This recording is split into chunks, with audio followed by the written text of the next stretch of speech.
Hey guys, I'm gonna make some pour over coffee today, and I thought I'd show you, whoever doesn't know about this method before, what it involves. So we found this out around December. I looked it up online, and I was like, man, I'm gonna try that. So yes, I do always wear my hat when making coffee when I have bedhead. Of course, I don't know what to do with bed beard, but we'll go with it. So anyway, so first you have to get yourself something to hold your beans in. And it's important not to just use like one of these guys because they hold in the CO2 and the oxygen. And CO2 and oxygen is bad for beans. So when you cook the beans or roast them, as they start to dry out, they release CO2. So you have to get something that has one of these guys in it. And what that does is it allows the oxygen to stay in there, but the CO2 to escape. You'll see them on your coffee bags too. They keep the beans, I guess, a little bit fresher for you. So, but if you put them in here, they still smell the same as when you bought them. The second thing you have to do is, for making great coffee, is grinding them right before you need them. So, you get yourself a grinder. Now, this is not the best grinder. The best grinder is a burr grinder, which kind of has these like conical deals, and they crush the beans up, and it makes all the oil good around there, and it gets all happy. These things just, mash them to bits, and you get a little bit of the oil, but not as much oil release, which is important. So I'm just going to throw some in here real quick.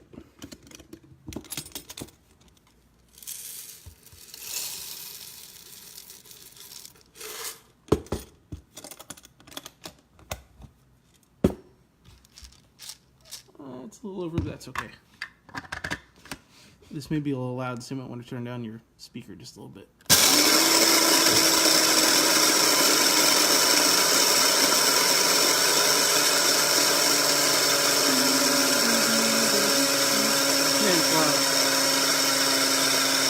Okay, whew, glad that's over. All right, so I'm gonna let me show you what a pour over coffee deal looks like. This is it right here. This is a 2-cup, well, 4-cup, but really it's 2 normal cups in America, but it consists of a glass carafe, which is really fragile, and one of these guys, which has these holes in the bottom, and a very thin mesh, which allows the coffee kind of to sit longer before it pours. So that's important to get, that water to sit on the coffee and really give it that flavor. A lot of times you miss out with like a drip one. So I'm just going to take 2 scoops of coffee. And these are about 1/8 of a cup each. Move that over, so that's what it looks like. And here's the last there's 2 essential pieces: time and the right teapot or kettle, as the case may be. So you get one of these guys, and they have like this special, call it a gooseneck, and it's really hot, so I don't want to touch it, but it's got this little thin gooseneck which allows you to control the water coming out. And then this one has a thermometer on top, so you can see I've already boiled the water, and it's sitting in that green zone, which is about 205 degrees, roughly 202, which is where I like coffee. That's what I like about pour overs, because you can adjust your coffee, your water temperature, and control how long it sits in your coffee. So here's the first essential step. Let me show it to you.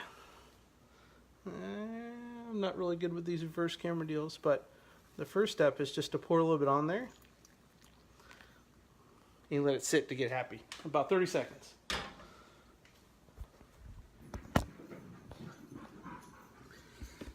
And while it's sitting there, all that hot water is getting on the coffee beans that are ground up, and it's making all that oil just kind of come out of them, right? And so it's just sitting there. No water's pushing it out just yet. I mean a little bit, which it's sitting in, but no water's pouring over yet, which is where you lose a lot of it in a traditional drip coffee machine. So this is what makes pour over kind of magical. So we'll give it another about 10 seconds or so, and then I'll start pouring to show you the process. But if you've ever had French press coffee before, it's super good because you get like all the oil and cholesterol and the good stuff in there, which makes it taste amazing. But you get a little grit in there. So this is just like French press, but you don't get the grit. You can drink the last drop, whatever that was. Maxwell House, Good to Last Drop. Is that the one? I don't know.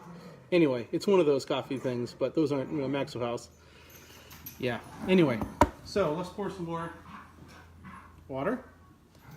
And let me just show you here. You start from the inside and kind of just pour around. Let it get all the way to the top. I hope I'm on it. There we go. And as you can see, it's pouring in there really quick. So this part looks kind of like a drip coffee. I get it. You're like, yeah, whatever. That's wonderful, Rick. But trust me, it's not just like a drip. It tastes way better. So this whole process, now if you go online and you Google pour over coffee, they're going to say, you know, you have to put a timer on, you have to weigh the kettle, you have to weigh the water and the coffee, and it has to be done in 3 minutes flat. And I mean, I'm kind of a nut, but I'm not that much of a nut. The way I do it, it tastes great to me. So do what works for you, I guess. But still, so that's the whole process. So I don't want to kind of bore you with just keep pouring this water here, but it is kind of neat to do if you like your coffee. Obviously, it takes a bit more effort, but it's way cheaper than a Starbucks, I guess, and it's going to taste way better. I hate to mess with all you Starbucks aficionados out there, but yeah. So, but you just keep pouring. This is going to make about 4 cups, maybe a little bit more, which is good enough for 2 people to have a cup, a normal size cup. And by normal size, I mean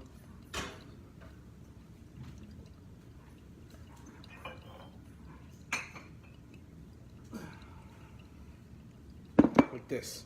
It's a normal size cup, or this is a normal size cup, at least in our house, right? So they're probably, I don't know, 10 ounces ish. So, you know, 8 to 10 ounces. So, but if you like a lot of coffee, you can get a bigger coffee drip guy, like this one here. And this one makes about 8 cups of coffee. I usually only use this one when I have people coming over to, you know, kind of hang out and stuff, because it makes a lot more than I would drink in a day. So, but you can do this is a perfect size for 1 person or 2 people if you want to share. And I usually share with Cameron. Jenna doesn't really like coffee, but I'll share with Cameron, and we'll drink some up on Saturday mornings when we have some time in the morning to hang out for a little bit.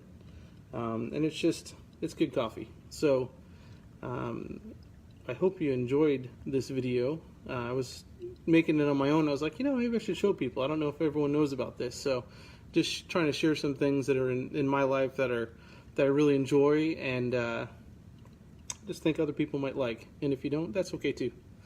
But yeah, so I hope everyone has a amazing day today.